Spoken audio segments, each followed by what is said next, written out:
So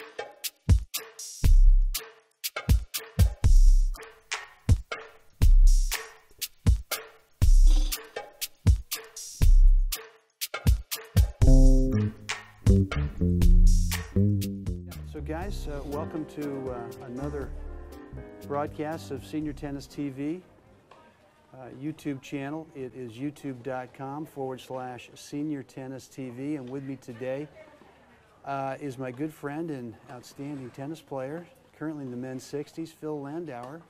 Philip, what's going on? Not much, just happy to be here in sunny Florida, and this should be a great match. You got two of probably top 5 or 6 or 7 players in the world here playing. Hugh Thompson lives now in Atlanta, but was an Australian that came to school at Mississippi State. And on our left is David Nash from well, in our left, actually, the camera is going to see him in the far court. Okay. And David's from Minneapolis, and he was a basketball player at Williams College many years ago. And different styles here. David's a power player and can hit through the court. And Hugh Thompson's kind of been known to have one of the great drop shots in senior tennis. That's right. He'll massage the ball around the court, so you got 2 different styles going to be played out here today. This is a men's 70s, and we're here at the Naples, or the club at Sterling Oaks in Naples, Florida. And this is January 30th, 2015. This is the finals of the men's 70s, and beautiful club here, Sterling Oaks.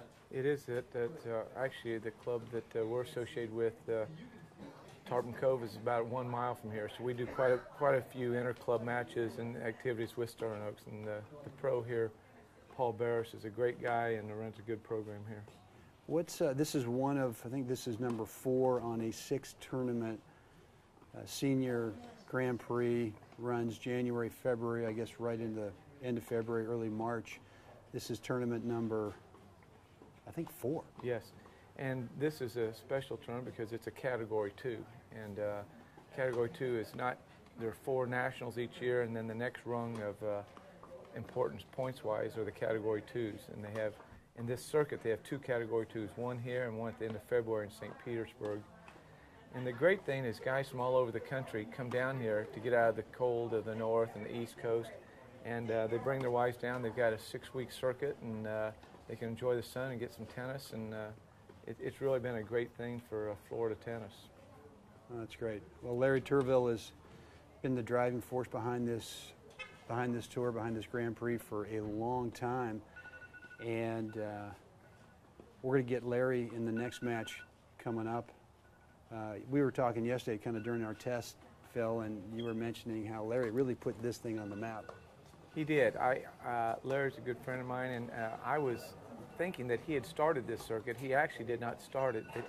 About 7 or 8 years ago, working through the Florida Tennis Association, he kind of took charge of this, and with his background and name recognition and his hard work, he took this to a whole nother level. And as you've seen the draws here, Brent, you've got in every age group some world-class players, and Larry deserves a lot of the credit for bringing that this circuit to that next level. It's really a good thing to have. I know you guys have some good tournaments out in Palm Springs this time of year. Well, right now there's the A6 tournament, formerly the Babolat World Classic, I guess the official name, and same thing, where it's a West Coast tournament, 750 plus senior players from across the country, and actually some players from outside of the country. And it's the same type of thing where here it is, January, and people are looking to get out of the weather, and it's just a great spot. So they're both great tournaments. The difference is this is on soft courts,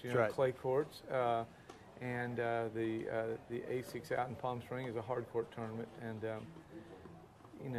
it's great for senior tennis that I really think, Brent, in the last couple of years, I know the draws here have grown the last couple of years. I think they had 100 more entries this year than they had last year. I think you're right. So to me, that's a good sign for tennis and for senior tennis. That, there was a period where the economy was bad, and some tournaments weren't run as well as others, and we were getting smaller draws. But I'm starting to see the draws are picking back up. That's great. That's great.